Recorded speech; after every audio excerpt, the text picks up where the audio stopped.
का हम तालियों के साथ में स्वागत करेंगे। मोस्ट वेलकम आपका। आपके सामने इतनी पब्लिक बैठी है, हजारों हजार लोग बैठे हैं सुनने के लिए। आप बोलिए, इनको कुछ बोलिए, वचन से बोलिए, बात करिए इनसे। जय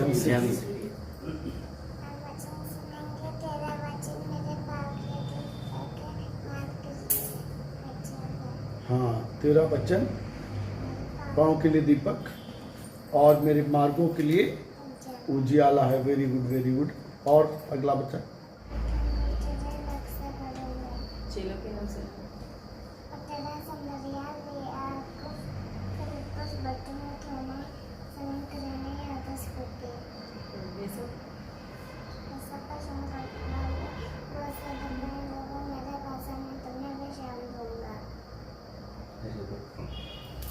वेरी गुड। आप बैठ जाइए, चल के आपका काम समाप्त हो रहा है। परमेश्वर का धन्यवाद हो कि परमेश्वर ने हमें सुंदर मौका दिया है। पिछले सप्ताह हमने लूका रचित सुसमाचार उसका 18 अध्याय और उसके 18 वचन से लेकर के 30 वचन तक हमने विचार किया था। यहां पे एक धनी व्यक्ति था और प्रभु यीशु मसीह उससे बेइंतहा प्यार कर रहे थे और प्रभु यीशु मसीह उसको बचाना चाह रहे थे। लेकिन उसके जीवन में एक कमी थी कि धन का बहुत लालची व्यक्ति था। वो इस बात को भूल गया था कि धन देने वाला कौन है सिवाय परमेश्वर। परमेश्वर लोगों को धनी देखना चाहता है, लेकिन लालची नहीं देखना चाहता है, स्वार्थी नहीं देखना चाहता है। और इस व्यक्ति के अंदर कई अच्छी बातें थी और ये व्यक्ति कहता है कि प्रभु यीशु मसीह ने इससे 20 पद में कहा कि तू आज्ञाओं को तो जानता है, व्यभिचार न करना, हत्या न करना, चोरी न करना, झूठी गवाही न देना, अपने पिता और अपनी माता का आदर करना। उसने कहा मैं तो इन सब बातों को लड़कपन से ही मानता आया हूं। बचपन से वो ये बातें मानता आ रहा था और जो बहुत अच्छी बातें हैं। तब यीशु मसीह ने उससे कहा था कि तुझ में एक बात की घटी है, अपना सब कुछ बेचकर कंगालों को बांट दे। वो बांटने वाला व्यक्ति नहीं था, वो देने वाला व्यक्ति नहीं था। और प्रभु यीशु मसीह की इच्छा यह है कि अगर कोई भूखा है तो आप उसको रोटी खिला दें, अगर कोई नंगा है तो आप उसको वस्त्र पहना दें, और कोई अगर अभाव में है तो आप उस पर अपना धन लुटा दें। ऐसा प्रभु की इच्छा है। और ये व्यक्ति इस बात को नहीं करना चाह रहा था, इसलिए लिखा है कि ये प्रभु को ठुकरा करके, प्रभु के प्यार को ठुकरा करके चला गया।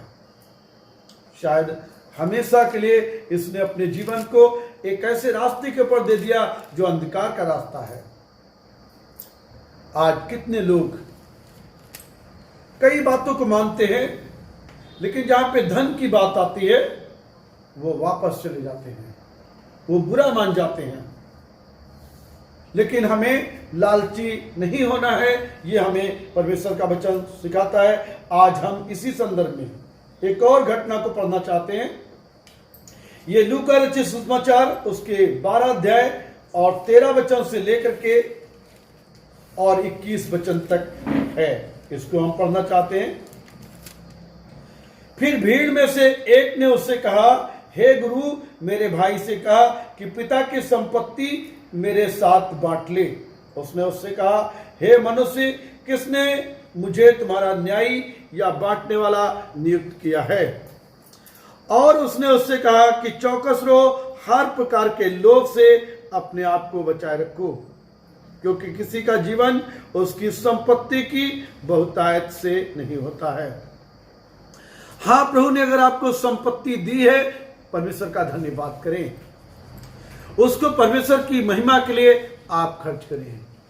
यहां पे प्रभु यीशु मसीह बताते हैं कि चौकस रहना है, हर प्रकार के लोभ से चौकस रहना, अपने आप को बचाए रखना है, क्योंकि किसी का जीवन उसकी संपत्ति की बहुतायत से नहीं होता है। अगर बहुतायत की संपत्ति है तो इसका मतलब कोई जरूर नहीं आप जीवन को प्राप्त करें। जीवन को तब आप प्राप्त करते हैं जब आप परमेश्वर को प्राप्त करते हैं।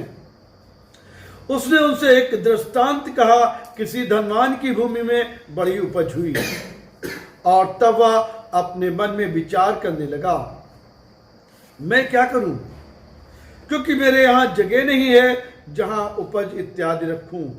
और उसने कहा, मैं ये करूंगा कि मैं अपनी बखारियां तोड़कर उनसे बड़ी बनाऊंगा और वहां अपना सब अन्न और संपत्ति रखूंगा और अपने प्राण से कहूंगा कि प्राण, तेरे पास बहुत वर्षों के लिए बहुत संपत्ति रखी है, चैन कर और खा पी और सुख से रहा। परंतु परमेश्वर ने उससे कहा, हे मूर्ख, इसी रात तेरा प्राण तुझसे ले लिया जाएगा, तब जो कुछ तूने इकट्ठा किया है वह किसका होगा।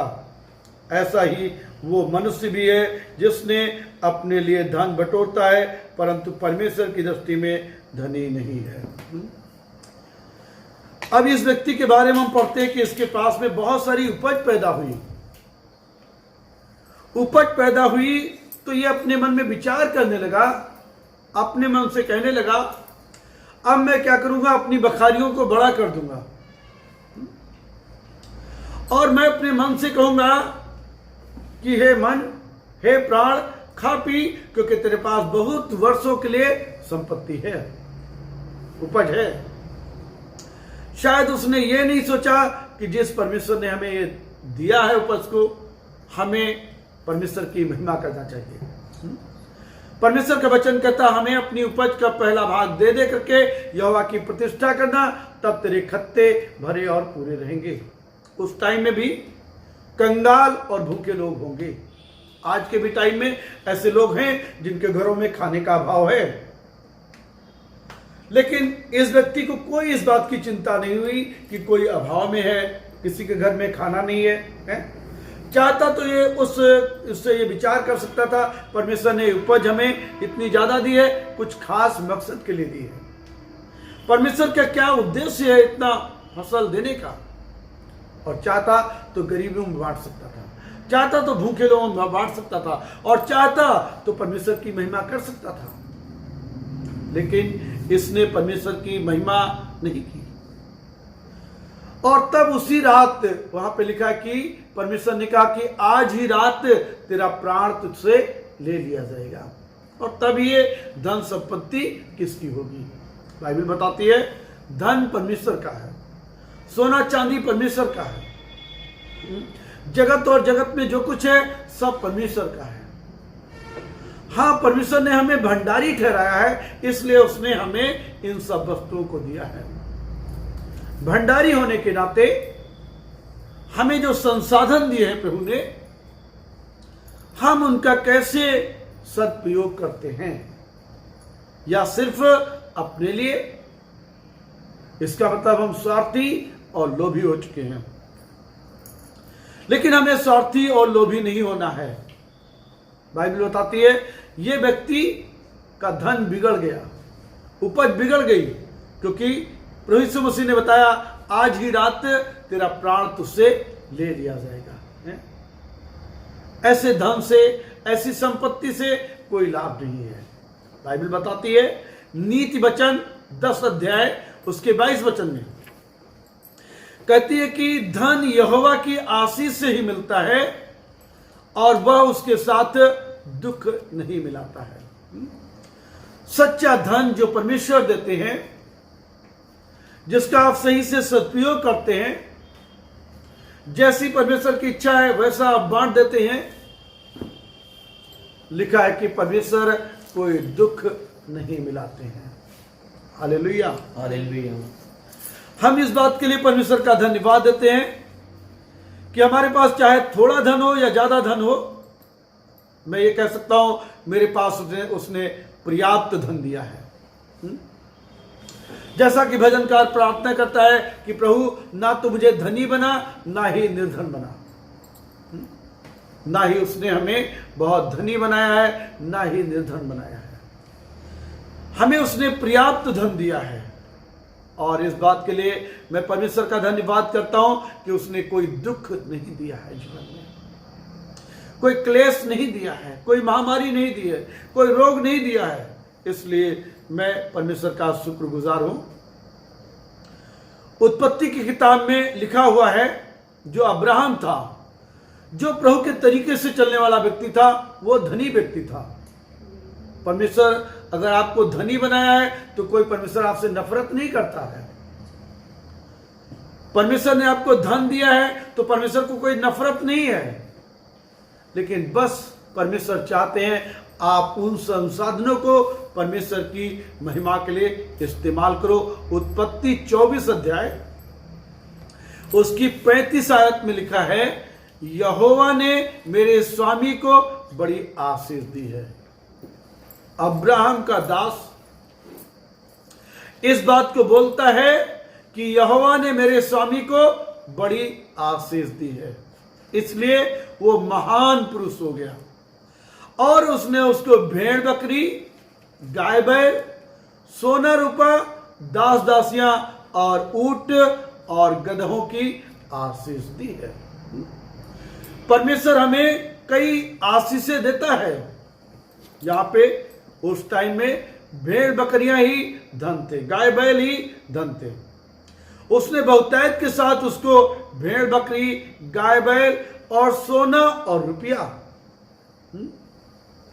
दास दासियां, नौकर चाकर और ऊंट गधे जो संसाधनों के काम में आते थे, जो हल चलाने के काम आते थे, जो यात्रा और बोझ ढोने में सहयोगी थे, उन सबको परमेश्वर ने अब्राहम को इन सब बातों के जरिए आशीषित और धनी किया था।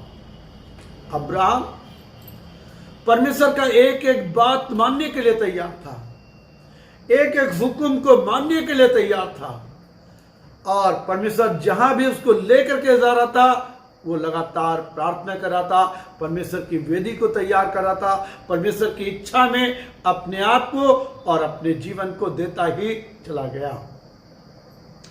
परमेश्वर को कोई धनी आप है, इससे कोई नफरत नहीं, उसको खुशी है। लेकिन हाँ, उस धन को आप कैसे खर्च करते हैं, कैसे उसका सदुपयोग करते हैं, क्या वो स्वयं सिर्फ आपके लिए है? नहीं, उसमें से गरीबों के लिए भी है, कंगालों के लिए भी है, प्रभु की सेवा के लिए भी है, और प्रभु की जो इच्छा है उसके लिए भी है। अगर आप ऐसा करने से वंचित रह जाते हैं, तब फिर इस व्यक्ति की तरह आपकी स्थिति हो सकती है, जिससे प्रभु यीशु मसीह ने कहा, आज ही रात तेरा प्राण तुझसे ले लिया जाएगा। बाइबल बताती है अब्राहम के बाद में उसका बेटा इसहाक पैदा हुआ। वो भी प्रभु के पीछे चलने वाला बंदा था। अकाल पड़ा उसके राज्य में, वो अकाल से बड़ा परेशान हुआ, लेकिन परमेश्वर ने बताया, अकाल के दिनों में भी मैं तुझे आशीषित करूंगा, अकाल के दिनों में भी मैं तेरी उन्नति करूंगा। उत्पत्ति 26 अध्याय 12 और 13 वचन में उसकी गवाही है। फिर इसहाक ने उस देश में जोता बोया और उसी वर्ष में 100 गुणा फल पाया, और यहोवा ने उसको आशीष दी और वो बढ़ा और उसकी उन्नति होती चली गई, यहां तक कि वो अति महान पुरुष हो गया। परमेश्वर का हृदय बहुत बड़ा है। आज बाइबल में लिखा कि 10% प्रभु को देना, इंसान देने से वंचित रह जा रहा है। 10% ही प्रभु का धन नहीं दे पा रहा है, लेकिन परमेश्वर ने उसको कितना दिया? 100 गुना दिया। परमेश्वर का हृदय बहुत बड़ा है। परमेश्वर देने के मामले में बहुत उदार है, बहुत धनी कह सकते हैं उसको। और आज भी परमेश्वर, जो लोग उसके पीछे हैं, उनको वो धनी बना रहा है। मेरी अपनी खुद की गवाही है कि उसने हमें जितना भी धन चाहिए उतना धन वो हमें दे रहा है, और उस धन के लिए मैं किसी और के पास निर्भर नहीं हूं, बल्कि परमेश्वर के पास। परमेश्वर इस बात में विश्वास योग्य है। और उसने इसहाक को 100 गुना आशीष दी और वो बढ़ा और उसकी उन्नति होती चली गई, यहां तक कि वो अति महान पुरुष हो गया। परमेश्वर आपको धनी देखना चाहते हैं, परमेश्वर आपको धनवान देखना चाहते हैं, लेकिन आपका दिल गरीब नहीं देखना चाहते हैं। आपका दिल भी धनी होना चाहिए। आप परमेश्वर के लिए खर्च होने वाले व्यक्ति हो। नीति वचन 8 अध्याय उसके 21 वचन में लिखा है, जिससे मैं अपने प्रेमियों को परमार्थ का भागी करूं। परमार्थ का मतलब दूसरों के लिए। परमेश्वर जिससे प्रेम करता है उनको क्या करता है? परमार्थ का भागी करता है, दूसरों के लिए भी। दूसरों को भी वो चाहता है कि आप अपनी रोटी बांट दें, आप अपना कपड़ा बांट दें, आप अपना समय बांट दें, आप अपना धन बांट दें। और फिर आगे लिखा है कि और उसके भंडारों को मैं भर दूं। परमेश्वर क्या करता है? भंडारों को भर देता है। लॉकडाउन में भी मैं एक व्यक्ति से मिल रहा था और वो व्यक्ति मेरी चर्च का मेंबर है और उनके पास में बहुत छोटा सा काम है, एक ठेले के पर फल ही बेचते हैं, लेकिन बहुत अच्छी गवाही दी उसने कहा लॉकडाउन में एक भी दिन मेरा ठेला ऐसा नहीं हुआ है कि मार्केट में ना लगा हो। और कहा कि जो लॉकडाउन आया है ये बरकत लेकर के मेरे लिए आया है। कहा कि एक एक दिन ऐसा गया है जितना भी फल ठेले के ऊपर है सब बिक गया है। कई लोगों का भी ऐसी भी मतलब गवाहियां आ रही, ऐसी भी प्रार्थनाएं भेज रहे हैं कि हमें खाने के लाले पड़े हैं, हमारा कुछ बिक्री नहीं हो रहा। लेकिन उदार जो व्यक्ति हैं, जो परमेश्वर के तरीके से चलने वाले व्यक्ति हैं, जो मिल बांट के खाने वाले व्यक्ति हैं, परमेश्वर कहता है कि मैं उनके भंडारों को भर देना चाहता हूं। आपकी गवाही अब्राहम की तरीके से होनी चाहिए, आपकी गवाही इसहाक की तरीके से होनी चाहिए। प्रेरितों के काम की किताब 9 अध्याय में हम पढ़ते हैं, एक विश्वासिनी थी। प्रेरितों के काम की किताब 9 अध्याय उसके 36 वचन में लिखा है, याफा नामक गांव में एक तबीता नामक बहन थी। याफा नगर में तबीता नामक एक विश्वासिनी थी, अर्थात उसको दोरकास भी कहते थे। एक विश्वासिनी रहती थी, वो बहुत से भले भले काम और दान किया करती थी। क्या उसकी गवाही है? भले भले काम। आज इंसान की जिंदगी से भले काम खत्म हो चुके हैं। भलाई कहां करना चाहता है? जहां उसका मतलब है? लेकिन परमेश्वर का वचन सिखाता है कि हमें भलाई करने से रुक नहीं जाना है, ठहर नहीं जाना है। जहां पर भी हमें मौका मिलता है हमें भलाई करना है। ये बहन जो तबीता नामक बहन है, जो एक मामूली सी विश्वासनी है, उसकी ये गवाही है कि वो बहुत से भले भले काम और दान किया करती थी। बहुत से, एक दो की गिनती नहीं है, बहुत से भले भले काम करती थी। क्या हमारे जीवन का कोई मूल मंत्र है कि हम भलाई करें? कोई ना कोई भलाई का काम करें, इसके लिए कुछ ना कुछ हमें भलाई का काम करना ही है। इस पर हमें निर्णय करने की जरूरत है। हो सकता है हम तबीता के बराबर ना पहुंच पाए कि बहुत ज्यादा कर पाए, लेकिन कुछ कुछ भले काम करने के लिए हम स्टार्ट करें अपने जीवन में। और ऐसे भले भले काम करने वालों से परमेश्वर खुश रहता है, क्योंकि परमेश्वर कहता है कि ये काम तुमने किसके साथ किए हैं? मेरे साथ किए हैं। अगर बताया कि तुमने किसी को भूखे को खाना दिया है, प्रभु ने कहा कि तुमने मेरे साथ किया है। और प्रभु ने कहा अगर किसी को तुमने कपड़ा पहना दिया नंगा है, कहा कि मेरे साथ किया है। प्रभु ने कहा अगर किसी को तुमने एक गिलास पानी पिला दिया, कहा कि वो मेरे साथ किया है। और जब मंदिर में दान डाल रहे थे, जो कंगाल विधवा थी, जब उसने 2 दमड़ी ही दान डाला था, परमेश्वर ने उसको सराहा था। और हमारे भले कामों को परमेश्वर सराहता है। रोमियो की किताब 16 अध्याय उसका 3 और 4 पद में पौलुस सेवकाई कर रहा था, नगर नगर जाकर के अलग अलग स्थानों में जा करके सेवा के काम को अंजाम दे रहा था। उसकी सेवकाई में प्रिस्का और अक्विला, ये एक परिवार है जो मसीह यीशु में कहता है मेरे सहकर्मी हैं। ये परिवार परमेश्वर के दास का लगातार सेवा में साथ दे रहे थे, हर एक तरीके से इसका साथ दे रहे थे। पौलुस उनको नमस्कार लिखता है और आगे कहता है कि उन्होंने मेरे प्राण के लिए अपना ही जीवन जोखिम में डाल दिया था। आज लोग बचना चाहते हैं, आज लोग अवॉइड करना चाहते हैं। सेवा की कोई बात आती है किसी झंझट में, वो पढ़ना पसंद नहीं करते हैं। लेकिन यहां पे लिखा है ये जो परिवार है ये पूरा दिल से पौलुस की सेवा में हाथ बटा रहे थे, एक सहकर्मी तरीके से उसकी मदद कर रहे थे। वो उनका धन्यवाद करता है, उनको नमस्कार करता है और आगे लिखता है कि उन्होंने अपने प्राणों को भी मेरे लिए जोखिम में डाल दिया था। प्रभु के लिए दुख उठा रहे थे, प्रभु के लिए खर्च हो रहे थे। बाइबल बताती है प्रभु के लिए खर्च होना, दुख उठाना, यह आशीष की बात है।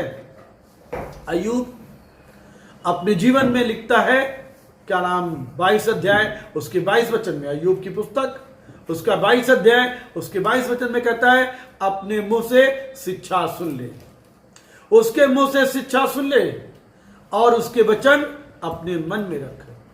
सुनने का तभी सार्थक है जब आप उसको अमल में ला सकें, जब आप उसका पालन कर सकें। कहता है उसके मुंह से शिक्षा सुन ले और उसके वचन अपने मन में रख ले।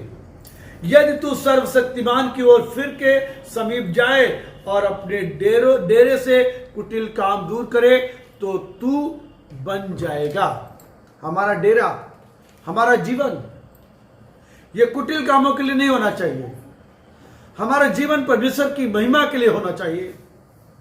और प्रभु कहता है अगर कोई कुटिल बात है, कोई लालच की बात है, कोई लोभ की बात है, कोई ऐसी बात है जो परमेश्वर के तरीके से नहीं है, उसको अपने डेरे से, अपने जीवन से दूर करना चाहिए। और कहता है तब तू बन जाएगा, तब तेरा जीवन बन जाएगा, तब तेरा घर बन जाएगा, तब बेहतर चीजें हो जाएंगी, तब और ज्यादा आप धनवान हो सकते हैं। क्योंकि अब्राहम धनी हुआ, इसहाक धनी हुआ है। और 26 वचन में, 22 के 26 वचन में वहीं पे लिखा है तब तू सर्वशक्तिमान से सुख पाएगा, है? असली सुख, जहां पे शांति है, जहां पे चंगाई है, जहां पे छुटकारा है, जहां पे जीवन है, असली सुख सर्वशक्तिमान के हाथों से लिखा है तू पाएगा। और ईश्वर की ओर अपना मुंह बेखटके उठा सकेगा। बेखटके आप उससे प्रार्थना कर पाएंगे, बेखटके आप उससे बातचीत कर पाएंगे। मैं परमेश्वर का इस बात के लिए धन्यवाद देता हूं कि मुझे किसी बात की चिंता नहीं है और मैं बेखटके उससे बातचीत कर सकता हूं। हर एक विषय के पर मैं उससे बात कर सकता हूं। 27 वचन में लिखा है कि और जब तू उससे प्रार्थना करेगा, और जब तू उससे प्रार्थना करेगा और वो तेरी सुनेगा। हालेलुया। हमारा परमेश्वर सुनने वाला है, लेकिन बस ये चाहता है कि हम लालची ना हो, हम स्वार्थी ना हो। वो चाहता हमारे जीवन रूपी घर से, हमारे डेरे रूपी घर से पाप की चीजें, गलत चीजें, लोभ की चीजें, लालच की चीजें खत्म हो जानी चाहिए। वो हमारी प्रार्थनाओं को सुनना चाहता है और कहता है कि तू अपनी मन्नतों को पूरा करेगा।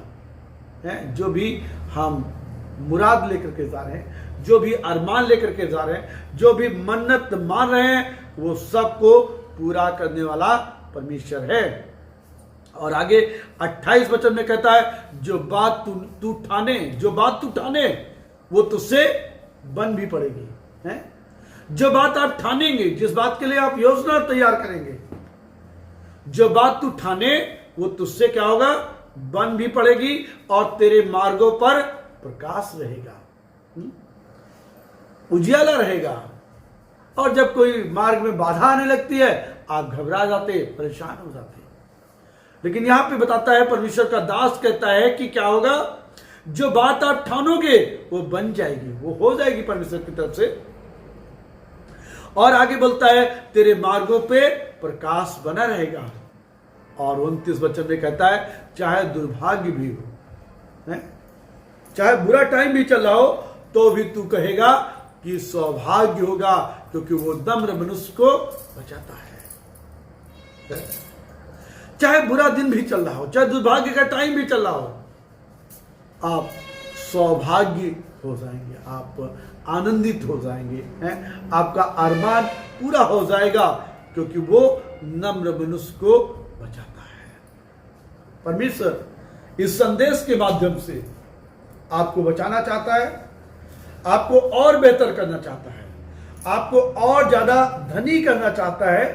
अगर आप लालच और स्वार्थ और लोभ और केवल अपने लिए सेल्फी, ऐसा अगर आप जीवन नहीं जीते हैं, परमेश्वर आपको और ज्यादा बातों में धनी करना चाहता है, और बातों में उठाना चाहता है, और बातों में आपकी प्रार्थनाओं को सुनना चाहता है, और कहता कि जो बात तुम ठानोगे वो बन पड़ेगी, वो हो जाएगी। परमेश्वर का धन्यवाद हो इन सुंदर वचनों के लिए, इन सुंदर वादों के लिए जो हमसे कर रहा है। हमें किसी बात की चिंता करने की जरूरत नहीं है, परेशान होने की जरूरत नहीं है, घबराने की जरूरत नहीं है, बल्कि अपने जीवन को परमेश्वर को देना है, अपने जीवन के द्वारा परमेश्वर की महिमा करना है। जो हमें संसाधन दिए हैं उसके द्वारा परमेश्वर की महिमा करना है।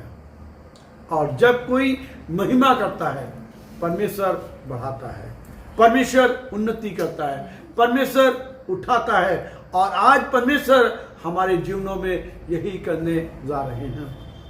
हम अपने जीवनों को परमेश्वर को समर्पित कर सकते हैं, हम अपने संसाधनों को परमेश्वर के लिए खर्च कर सकते हैं। हम उसको अपना न समझ करके, बल्कि ये जाने ये परमेश्वर की दी हुई आशीष है, परमेश्वर ने दिया है, इसे हमें परमेश्वर के लोगों के लिए खर्च करना जरूरी है।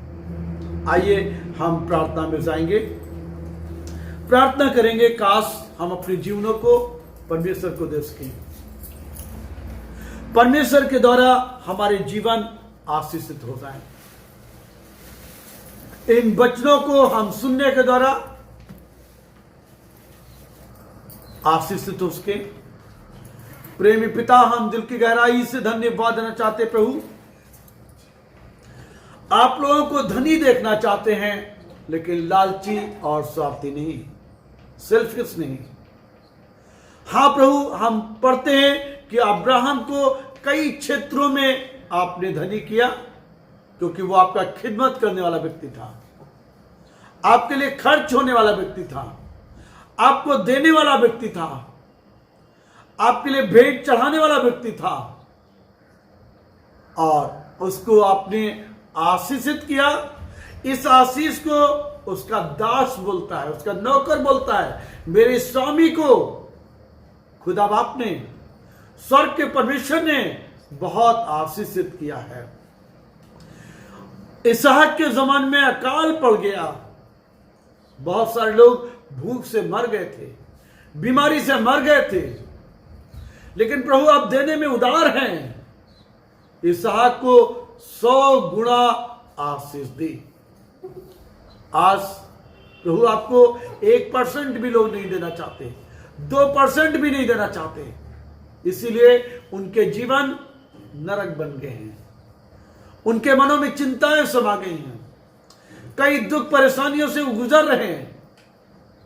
प्रभु हमारी प्रार्थना है वो सेल्फिश जीवन ना जिए, बल्कि उनके जीवन आपके लिए हो, जो संसाधन है वो आपके लिए हो, आपकी महिमा के लिए हो। और प्रभु आप उनको 100 गुना बरकत और आशीष देने वाले परमेश्वर हैं। हम धन्यवाद देते हैं, अय्यूब ने भी इन बातों को जाना और कहा कि परमेश्वर आप जो ठानोगे उन अरमानों को पूरा कर देंगे, आप जो दुआ करोगे वो सुन ली जाएगी।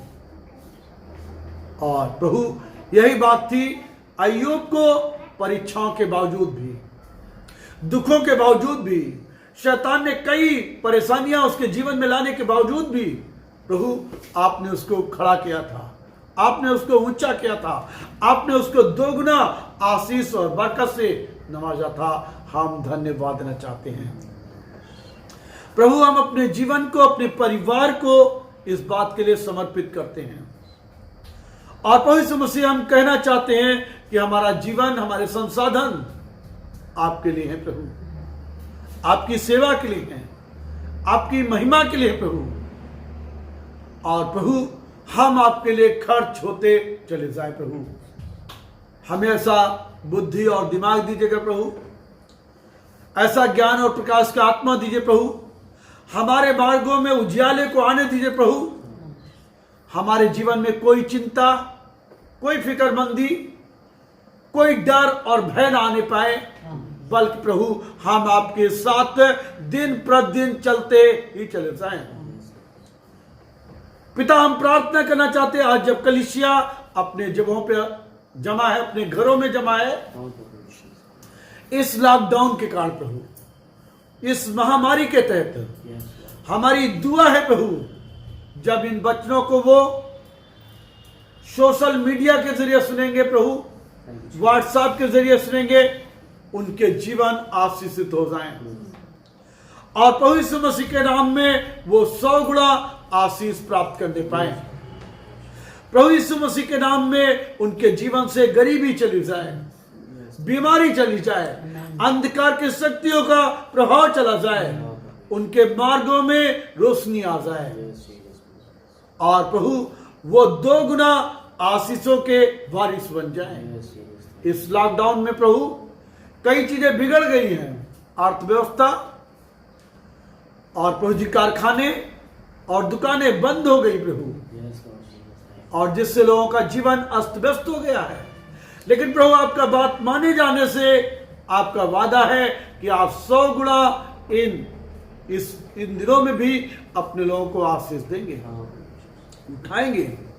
हमारी दुआ है इस लॉकडाउन का वो फायदा उठा सके, आपकी महिमा कर सके, आपकी तारीफ कर सके, आपके करीब आ सके, अपने जीवन से, अपने संसाधनों से वो आपको आदर दे सके, आपके लोगों की खिदमत कर सके।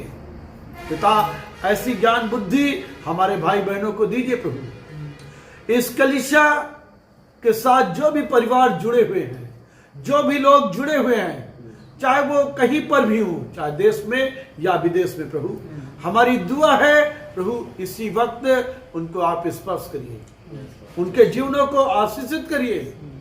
हम यही प्रार्थना करते हैं प्रभु यीशु मसीह के नाम से, हम उन्हें आशीषित करते हैं। प्रभु यीशु मसीह का लहू उनके जीवन के ऊपर लगाते हैं, जो सुरक्षा का प्रतीक है, जिसमें दुश्मन हमें टच नहीं कर सकता है। वो लहू उनकी बॉडी के ऊपर लगाते हैं और प्रार्थना करते हैं आप महफूज रखें, हर एक चिंता, हर एक परेशानी उनका दूर हो जाए यीशु मसीह के नाम में।